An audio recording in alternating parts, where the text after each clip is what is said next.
Hello दोस्तों, कैसे हैं आप लोग। आप देख रहे हैं मेरा यूट्यूब चैनल प्रियंका धार्मिक एजुकेटर। उम्मीद करती हूँ आप लोग बहुत अच्छे होंगे। आज हम बात करने वाले हैं महालक्ष्मी पूजन की। इसको हाथी पूजा के नाम से भी जाना जाता है और यह आज शुक्रवार के दिन 6 अक्टूबर को पड़ रही है। इसमें माँ लक्ष्मी जी का पूजन किया जाता है इस दिन। और यह एक सिंगल ऐसा व्रत है जो कि पितृपक्ष में आता है। यह राधा अष्टमी से लेकर के भाद्रपद मास की शुक्ल पक्ष की अष्टमी से लेकर के अश्विन मास की कृष्ण पक्ष की अष्टमी तक ये व्रत चलता है। और कृष्ण पक्ष की अष्टमी को ये पूर्ण किया जाता है। व्रत 16 धागे वाला भी व्रत इसको बोलते हैं, हाथी पूजा भी बोलते हैं, इसको महालक्ष्मी भी व्रत बोलते हैं। इसको कई कई अलग अलग नाम हैं, उन अलग अलग नामों से इसको बोला जाता है। चलिए ज़्यादा लेट ना करते हुए हम लोग इस व्रत की कथा स्टार्ट कर लेते हैं। बोले माँ लक्ष्मी माता की जय। एक समय महाराज युधिष्ठिर श्री कृष्ण भगवान से बोले, हे पुरुषोत्तम, नष्ट हुए अपने स्थान की पुनः प्राप्ति कराने वाले और पुत्र आयु सर्वस्व तथा मनोवांछित फल देने वाले किसी एक व्रत को मुझसे कहिए। श्री कृष्ण ने युधिष्ठिर से कहा, शतयुग के आदि के में जिस समय दैत्यराज वृत्तासुर ने देवताओं के स्वर्गलोक में प्रवेश किया था, उस समय इंद्र ने यही प्रश्न नारद से किया था। इंद्र से पूछे जाने पर नारद जी कहने लगे, हे इंद्र सुनो, पूर्व समय में अत्यंत रमणीय पुरंदर नामक एक राजा था। एक नगर था, उसकी भूमि पर्वत रत्नों से भरे हुए थे। वहां की स्त्रियों के कटाक्ष रूपी नयन बाणों से कामदेव तीनों लोगों को अपने बस में कर लेता था। वह नगर धर्म अर्थ काम मोक्ष इन चारों पुरुषार्थों का उत्पत्ति स्थल होने के कारण संसार का भूषण रूप था। उस नगरी की कारीगरी को देखकर विश्वकर्मा भी अपने मस्तक को सदा हिलाया करते थे। उस समय उस नगर में मंगल नाम का एक राजा राज्य करता था। उसके साथ एक अभागी चिल्ल देवी और दूसरी यशस्विनी चोल देवी, ये दो स्त्रियां थीं। एक समय मंगल राजा चोल देवी के साथ महल के शिखर पर बैठा था। वहां से उसकी दृष्टि समुद्र के जल से घिरे हुए एक स्थान पर पड़ी। उसे देखकर अति प्रसन्नचित राजा ने हंसकर चोल देवी से कहा, हे चंचलाक्ष, मैं तुम्हारे लिए नंदनवन को भी जला जाने वाला एक बगीचा बनवा दूंगा। राजा के वाक्य को सुनकर रानी ने कहा, हे कंथ, ऐसा ही करिए। तदनुसार राजा ने उस स्थान पर एक बगीचा बनवा दिया। वह बाग थोड़े ही समय में अनेक वृक्ष, लता, फूलों और पक्षियों से संपन्न हो गया। एक समय उस उद्यान में एक आकाश स्पर्शी विकराल शरीर वाला, मेघ तुल्य काला और रक्त वर्ण तथा चंचल नेत्रों से युक्त एक सूकर आ गया। वह अपनी डाढ़ों से सूर्य चंद्र को भी खींच सकता था। गर्जन में वह प्रलय काल के मेघ के समान था। उसने वहां आकर अनेक वृक्षों को तोड़ डाला, उस उद्यान को नष्ट भ्रष्ट कर दिया। हे युधिष्ठिर, उस सूकर ने किसी वृक्ष को जड़ से उखाड़ा, किसी को दांत से तोड़ा, किसी को दांत की रगड़ से नष्ट कर दिया। काल तुल्य उस सूकर ने कई रखवालों को भी मार डाला। तब उद्यान के रक्षक भयभीत होकर राजा के पास गए और सब हाल कह सुनाया। यह बात सुनकर राजा के नेत्र क्रोध से लाल वर्ण हो गए। राजा ने अपनी सेना को आज्ञा दी कि शीघ्र जाकर उस सूकर को मार डालो।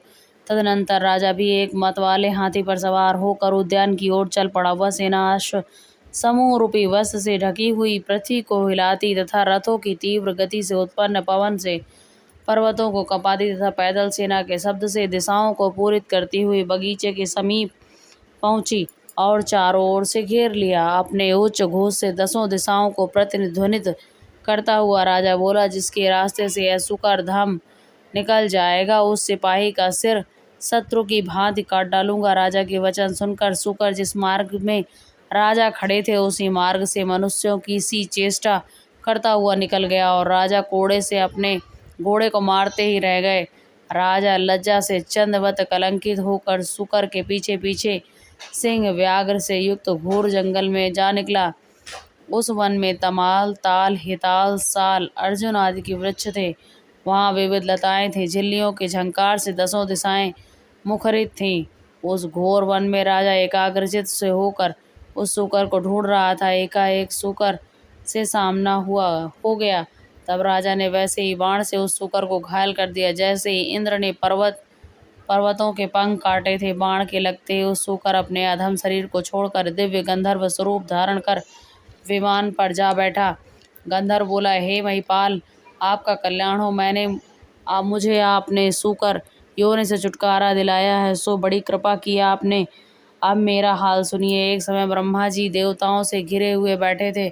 उनकी चंचल पुट आदि तालों तथा षड्जादि सप्तस्वरों और मंदादि तीनों मानों से अन्याय गे व तरह तरह के स्थान व गुणों से युक्त गीत सुना रहा था। गाते गाते ताल स्वर से भ्रष्ट हो गया। इसी कारण ब्रह्मा जी ने मुझे चित्ररथ गंधर्व को शाप दिया था कि तू पृथ्वी पर जाकर सूकर होगा। वो जिस समय राजाओं का राजा मंगल तुझे अपने हाथों से मारेगा, उस समय तू सूकर योनि से छुटकारा मिल जाएगा, फिर अपनी गंधर्व योनि को प्राप्त हो जाएगा। अतएव हे महीपति, मैं इस योनि में आया था। आज आपके हाथ से मरकर मैं सूकर योनि से छुटकारा पा गया। अब मैं प्रसन्न होकर देवताओं को भी दुर्लभ एक वर देता हूँ, उसे स्वीकार कीजिए। धर्म अर्थ काम मोक्ष को देने वाला महालक्ष्मी व्रत है। इसको करके आप सार्वभौम राजा हो जाएंगे। अब आप प्रसन्न होकर अपनी राजधानी को जाइए। नारद जी कहते हैं, चित्ररथ गंधर्व राजा मंगल से यह कहकर शरद काल के मेघ की नाई अंतर ध्यान हो गया। राजा मंगल ज्यों ही चलने को तैयार हुआ, त्यों ही बगल में संबल मार्ग भोजन लिए हुए एक ब्राह्मण बालक को देखा। राजा ने मुस्कुराकर बालक से कहा, हे बटू, देव दानव गंधर्व राक्षस, इनमें से आप कौन है? सच सच कहिए, ऐसे घोर जंगल में आप किस लिए आए? राजा के प्रिय वचन सुनकर बटू ने राजा को आशीर्वाद देते हुए कहा, हे राजन, मेरा जन्म आप ही के देश में हुआ है। मैं आप ही के साथ साथ यहाँ आया हूँ।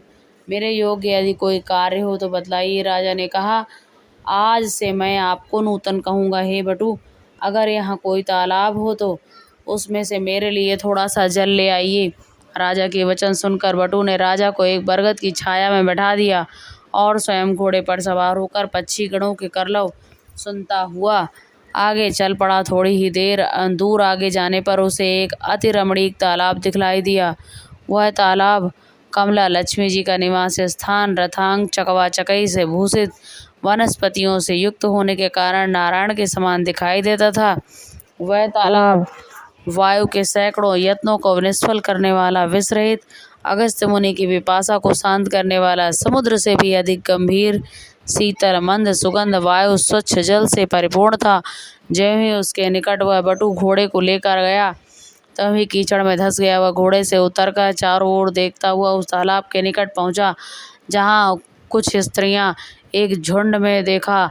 अनेक दिव्य वस्त्रों को धारण किए हुए अलंकारों से युक्त स्त्रियां कथा कह रही थीं।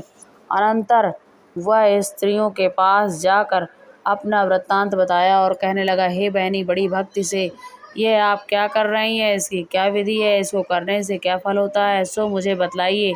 दया भाव से प्रेरित होकर बटू के वचन सुन वे स्त्रियां कहने लगी, हे बटू, तुम एकाग्रचित होकर भक्ति पूर्वक यह बात सुनो, जो माया प्रकृति और शक्ति आदि के नाम से इस त्रैलोक्य में प्रसिद्ध हैं, उन्हीं महालक्ष्मी का यह व्रत है। हे विप्र, इसकी विधि इस प्रकार है। इसका प्रारंभ भाद्रपद के शुक्ल पक्ष की अष्टमी से किया जाता है।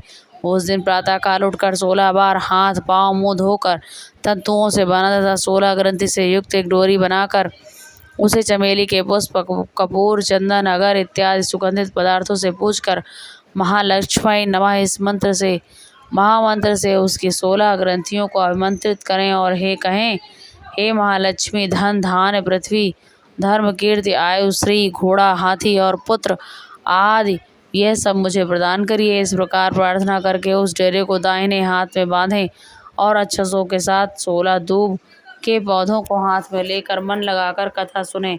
जल में दूब को भिगो भिगो कर अपने सिर हाथ पैरों में मार्जन करें। भाद्रपद शुक्ल पक्ष की अष्टमी से अश्विन कृष्ण पक्ष की अष्टमी तक 16 दिन नित्य हाथ में अक्षत लेकर कथा सुने। 16वें दिन अश्विन कृष्ण अष्टमी को सायंकाल के समय जितेंद्र हो स्नान कर श्वेत वस्त्र पहनकर पूजा करके घर को जाएं। वहां पर पूर्व दिशा की ओर मुंह करके पवित्र आसन पर बैठ जाएं। अष्टदल श्वेत कमल बनावें। कमल दल के किनारे इंद्रादिक शक्तियों को बनावें। कड़िका में श्वेतांगी श्वेत वर्ण वाली श्वेत पत्र मोतियों से अलंकृत कमलासना हास्युक्त कमलवत मुख वाली शरद चंद्र के तुल्य कांतिमयी चतुर्भुजा 2 हाथों में कमल लिए अभयदायिनी वरदायिनी दोनों ओर से हाथियों के सूंडों के जल से सींची जाती हुई अटल छत्र युक्त महालक्ष्मी जी का ध्यान करें और कपूर अगर चंदन से महालक्ष्मी की मूर्ति बनावें। उनका आवाहन करके बोलें, हे महालक्ष्मी, विष्णु के स्थान से तुम यहाँ आओ। हे देवी, आप ही निमित्त मैंने यह षोडशोपचार पूजन की सामग्री जुटाई है। हे विप्र, प्रति 16 दिन पूर्ण होने पर किस विधि से उद्यापन करें सो भी हम सुनाते हैं। स्वर्ण के श्रृंग से युक्त गौ तथा स्वर्ण आदि किसी विद्वान या और वेदपाठी ब्राह्मण को दान देवें। तदनंतर यथाशक्ति स्वर्ण से देने से यह व्रत पूर्ण होता है और ब्राह्मणों को यह अन्न वस्त्र आदिकों का भी दान करना चाहिए। इस प्रकार विधि विधान बताकर वे स्त्रियां बोली, हे विप्र, सब व्रतों में यह उत्तम व्रत हमने तुमसे कहा है। इसको करने से मनोवांछित फल प्राप्त होता है। हे विप्र, तुम इस व्रत को करो और अपने राजा से भी करवाओ। यदि कोई अन्य श्रद्धावान व्यक्ति मिल जाए तो उसे व्रत बताना, व्रत के बारे में जानकारी देना।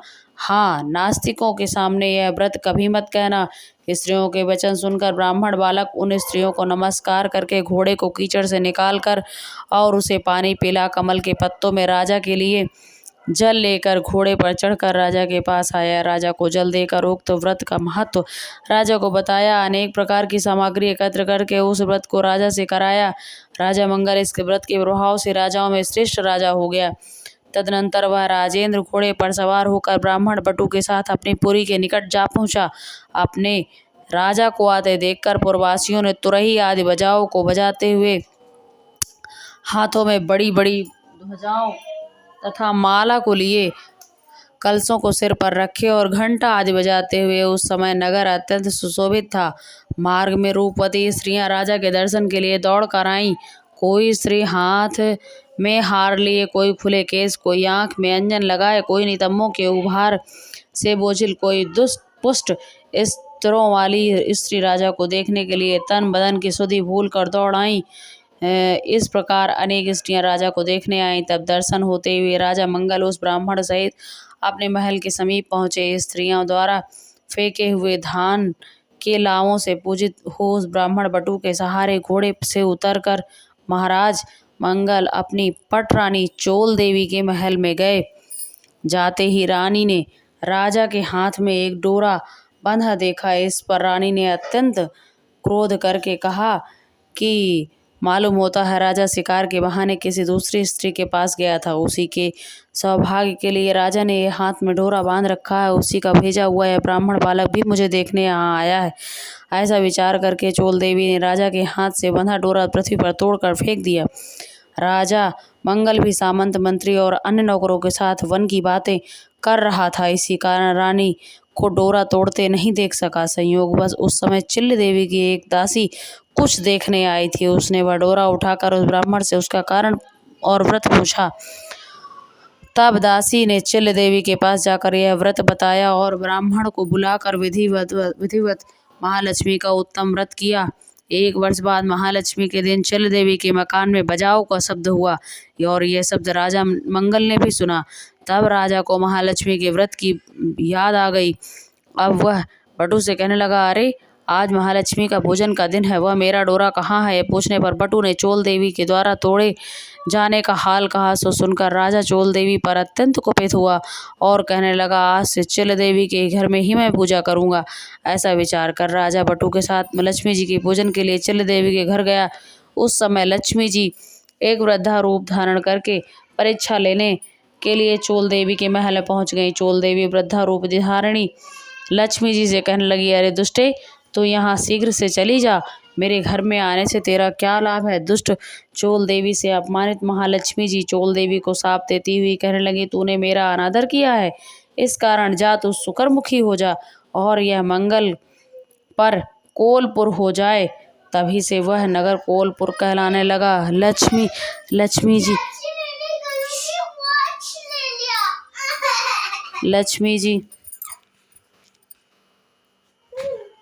लक्ष्मी जी बोली कि मोंग हो जाए सम्मानपूर्वक। लक्ष्मी जी का सम्मानपूर्वक पूजा हुई, इस कारण सुखरमुखी हो जाए। तभी से नगर कोलपुर कहलाने लगा। लक्ष्मी जी की सम्मानपूर्वक पूजा हुई। पूजन के बाद लक्ष्मी जी ने वृद्धा रूप छोड़कर असली रूप में दर्शन किया। तब चिल्ल देवी ने पंचोपचार से भली भांति लक्ष्मी जी का पूजन किया। श्री लक्ष्मी जी बोली, हे चिल्ल देवी, तुम्हारे पूजन से मैं अति संतुष्ट हूँ। हमसे तुम जो चाहो सो वर मांगो। हेलो दोस्तों, चिल्ल देवी ने कैसे हैं आप लोग। चिल्ल आज देवी है ने, हे महालक्ष्मी सुरेश्वरी, व्रत और आपका महालक्ष्मी उत्तम व्रत आज जो करे महालक्ष्मी जी का दिन उसका है, घर जिन्हें आप कभी न महालक्ष्मी कहा छोड़ें। जाता है। और आज उसका शुक्रवार घर के आप दिन है, इसका कभी ना विशेष संयोग बन रहा है और इसकी जब तक सूर्य महालक्ष्मी जी चंद्र की हैं तब तक अष्टमी को आप होने उसका वाली घर न पूजा त्यागे। आज के आप दिन इस है, राजा की जो संसार में बहुत प्रसिद्धि ही हो और देवी महत्वपूर्ण होती है। और आप मेरी सर्व अचल सिंगल भक्ति एक ही सदैव यही बनी पूजा रही है। है, जो कथा जो कि सद्भाव के साथ पितृपक्ष में पढ़े या होती है। सुने बाकी और उसको कोई आप भी सदा पूजा मनोवांछित फल विशेष प्रदान करें। अनुष्ठान तब पितर लक्ष्मी जी पक्ष में नहीं तथास्तु होता कहकर है। वहां सिर्फ से और अंतर्धान सिर्फ हो गए। मेरी इसके माँ बाद है जो राजा महालक्ष्मी है, मंगल उनका ने ही भी व्रत आकर चिल्ल सिंगल देवी के साथ इसमें परम भक्ति पितरपक्ष भाव में से किया जाता लक्ष्मी है। जी की इसका पूजा की। राधाष्टमी से उसी लेकर के समय 16 दिन का ईर्ष्यावश व्रत देवी शुरू भी होता चिल्ल है, देवी के जो महल व्रत आज यहाँ आई। संपूर्ण हो रहा है। यद्यप बोली माता द्वारपालों ने रानी बहुत लक्ष्मी मना मैया किया, फिर भी की वह नहीं जय। मानी। वहां का हाल देखकर चोल देवी के मन में जाने क्या सोचकर वहां से सीधे अंगिरा ऋषि के आश्रम में घोर जंगल में चली गईं। महर्षि ने चोल देवी की विचित्र आकृति को देख ज्ञान दृष्टि से सब विचार करके उसके द्वारा महालक्ष्मी व्रत कराया। उसके व्रत के करने से चोल देवी महायशस्विनी हो गई और चतुरता, क्रीड़ा, लीला, लावण्य का भंडार बन गई। किसी समय राज शिकार खेलने के लिए अंगिरा मुनि के आश्रम के पास आकर एक सुंदर रूप युक्त चंचल नयनों वाली स्त्री को देखा। उसे देखकर मुनि ने पूछा कि यह आपके स्थान में यह दिव्य रूप धारिणी स्त्री कौन है। मुनि ने चोल देवी का समस्त हाल कहा, राजा से कहा और मुनि ने चोल देवी को समस्त हाल बताकर राजा के हाथों में सौंप दिया। तब राजा चोल देवी के साथ नगर में आकर चिल्ल और चोल देवी के साथ अनेकानेक भोगों को भोगने लगे। चिल्ल देवी और चोल देवी दोनों रानियां राजा इस तरह मिलकर रहने लगे जैसे समुद्र में गंगा यमुना मिली रहती हैं। राजा भी दोनों में अधिकाधिक प्रीत रखने लगा। राजा मंगल चिल्ल देवी के साथ अनेक भोगों को भोगता हुआ चिरकाल तक सप्त द्वीपों से युक्त पृथ्वी का राज्य भोगता रहा। महालक्ष्मी के व्रत के प्रभाव से यह ब्राह्मण बटु भी बृहस्पति की भांति राजा मंगल का मंत्री हुआ। वह राजा पृथ्वी के समस्त सुखों को भोगकर अंत में आकाश में जाकर विष्णु दैवत नामक एक श्रवण नक्षत्र बनकर स्थित हुआ। नारद जी बोले, हे इंद्र, सब व्रतों में यह उत्तम व्रत मैंने तुमसे कहा है, जिसकी कथा मात्र सुनने से मनोविलासित फल प्राप्त होता है।